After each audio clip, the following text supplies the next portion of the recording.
Okay, katubang natin na Vice Mayor Han Borawen Leyte, and at the same time OIC Mayor Honorable Warren Hermano.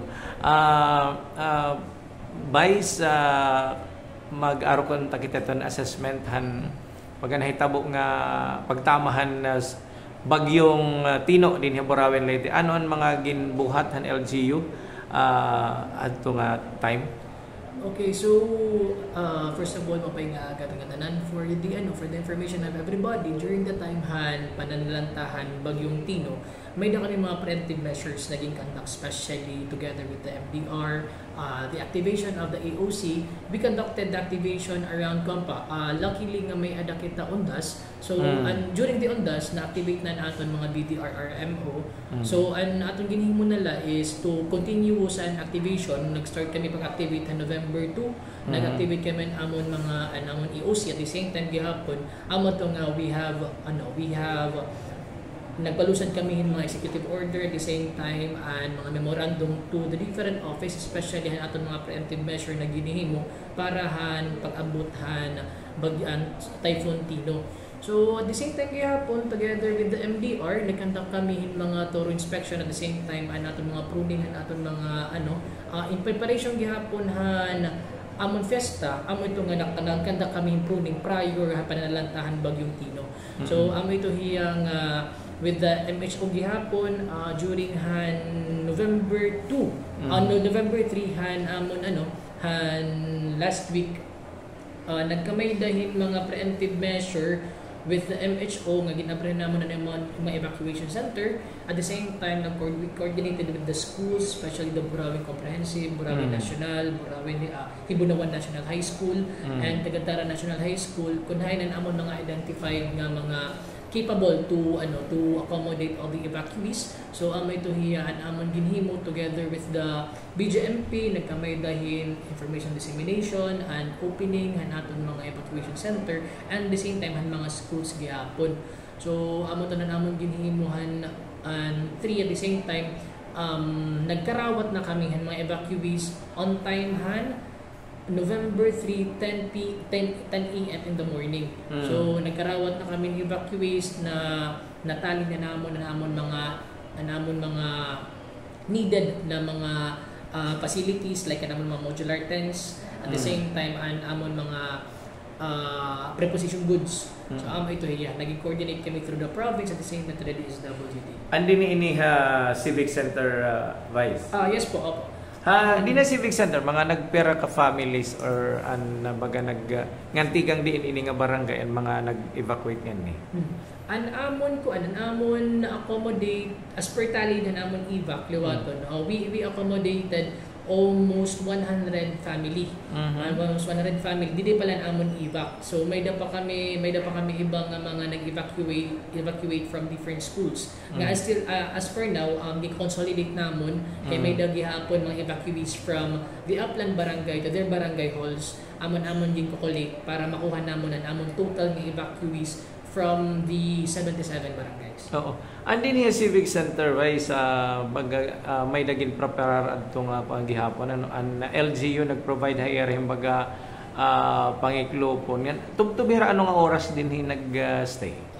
Anamon siya han nga evacuee nga sumulod as around 10:30 a.m. in the morning. Kasi may ginagapon kita. Actually, nag-offer gap kami if you would see an amon Carisona Plaza. May nga mga iba-ibang mga diri taga Borawen. So, gin-offer na amon an amon evac nga pwede ka mga di mag-evacuate or ang iyong mga goods pwede niyo ibutangan for the safekeeping. So, amo ito ang iba naghinay-hinay gihapon pag kanhi gihapon and the church gihapon was open for the evacuees.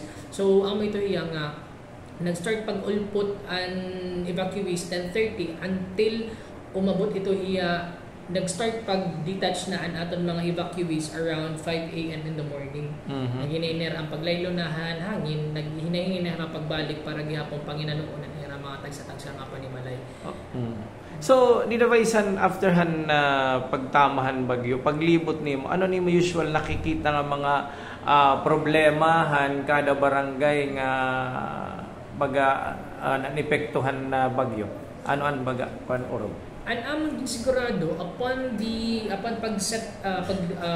pag set an aton hangin at the same time an uran, nag-start kami for the clearing and rescue and recovery operation. So personally I myself amo tong commence ko na akong pagbibothan mga lonan barangay kasi ang among target is to restore the kuryente. Amo itong together with my team, together with the MDR, with the PNP and the BGMP, we conducted investigation and thorough inspection gihapon kung hain ang naton mga unpassable nga mga roads to naging address gyapon namon to the MDR and the MSWD kunain ang mga area nga diri masusudan sa rakyan para to give leeway ang Doralco at the same time ang mga natumbang mga poste para gyapon ma-assess han Doralco kunain ang ira mga himuan ning mga repairs. So far may da mga cloggings nga nangyari between Tambuco and Hugda East at the same time ang amon main road from Malabka down to our last barangay nga ding area which was Libas. Tapos amo ito hiyaan Tambuco passable man gihapon ang mga sarakyan may dala talagudti nga mga clogs especially naton mga kawayan amoan nakaka-cloghan aton mga roads. Tapos ano sa namon nga main concern was the damage amon electrical post Tabukhan barangay Dagitan barangay San Jose East da may kuryente nga natumbaan as per advice kanina gapadural ko magi-start pala para recovery itong nga area kay amo anda nga damage, that's why until yan wala lang yapon kuryente and damage to infrastructure wise may ba naton mga government infrastructures nga baga na damage? Luckily, Burawen has a good infrastructure nga wala gud kami na damage, especially on aton inspection through the BCC, to the public market, down to other government facilities like the MHO and the RHU. Wala man kami damages. May dagad mga talagot like gutters, pero again, those are just minor damages. Pero as far as total damage, medyo waray kami na total damage nga infrastructure. And yan aliwaton, what we did is continue na among clearing operation at the same time nagsuspend akuhan klase for today kay para gihapon adto to give leeway ang among engineering na magkamay dayto inspection nga diyan mga eskwelahan to assess whether aton mga school is good for resumption na ira klase.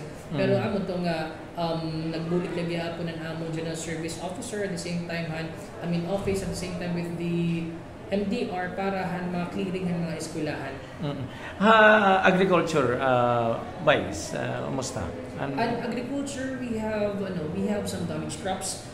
As for now, ato gi-consolidate pa yan from the 77 barangay and mga damaged crops. As per DA, ongoing lagyapan ang amon damage report na gikakandak yapon. Pero so far, gutin na lang, we could post na, we could MDR gihapon, we could submit na para amon ang damage report the whole local government unit ng Burawen. So ang mga agencies liwat vice nga may na ba mga naghataghan baga magpaabot haton himbulig ngani Burawen? So far for the bulig may da kita mga different organization nga nag-extend ni help. It may not be for monetary but to service itself. May da kita mga CSO nga nagkakandakan nila. As per na wala pweta kuryente, may mga free charging na nangyayari. Yeah. As per government naman, the DSWD has already extended their help through the preposition goods na that was picked up last November 3 gabi. So may kita naka-ready ng preposition goods thanks to DSWD region na naka-ready na ito niya na hulat lang kita instruction from the national whether pwede na ma-distribute natin or kung an instruction as per mandated by the region. Vice, haranin at fiesta, baga na wala na ukuyin lang, baga karesyuhan na plaza tungudhan na bagyo. Kumusta? Dayon ba? Nga pa ito ni ba pang preparasyon para itong karesyuhan na plaza? Para karesyuhan na plaza, Padayon lagi hapon ang Iglesia na Plaza. Medyo nagkamay dala day off kumbaga because of the Typhoon Tino, nagkamay dala guting mishaps especially in aton operation nga di plaza. Pero as far as kakastoryo kanina ang aton mga vendors kaninang morning nagkuha na nga they are planning to resume tonight or tomorrow as long once maka-recover na diretso ang kuryente, they will commence kasi most of them are using pa kuryente. So ito na nga, padayon lagi hapon ang aton Carisona Plaza. At the same time gihapon, may dagita mga ginaandam gihapon nga mga events towards sa aton mga Burawanon. Kasi isa rin pa natin, we are one of the last municipality who will conduct the fiesta. And we want to end the this year with abang gihapon, especially Burawan. So ito yung may dakita mga events. Actually, it was posted under the local government unit of Burawan. Makita ka man atong timeline na naton fest activities from November 8 down to the Vesper night and the celebration of our fiesta. So may dakita gapit nga da mga additional na mga events, pero we will keep you posted pero anong mga events na i-offer ang local government unit of Burawan. And for those who are willing to join the competitions, feel free to do so, and may dakita other activities nga pwede niyo kitaon sa ginaagad ko ang mga harani nga bukto. If you want to experience the fiesta in Burawan, come and visit Burawan. Minsahin na lang natin Vice or natin acting as acting mayor. Minsahin natin mga Burawanon hininga baga ng aging bagyo nga niton future pa naton nga kamutangan din nga Burawan Leyte. Parahan mga Burawanon, nagpapasalamat ako han iyo suporta at the same time gihapon yung kooperasyon na naglabay nga pagsalantahan tayo Tino. Kumita ako kung paano ang resilience, kung ano ang pagburublig na may adaan naton bukto. So ito hiya nga nahingap ako nga sana you will continue to support all the programs of the local government unit of Burawan, and at the same time gina-assure ko iyo nga local government unit of Burawan is open para naton mga malupyohanon, ang iyong mga kailangan, ang iyong mga ungaran, ang iyong adiyan na we are conducting different activities at the same time mga extended services. May nakitayan na libreng free charging nga diha local government unit of Burawan.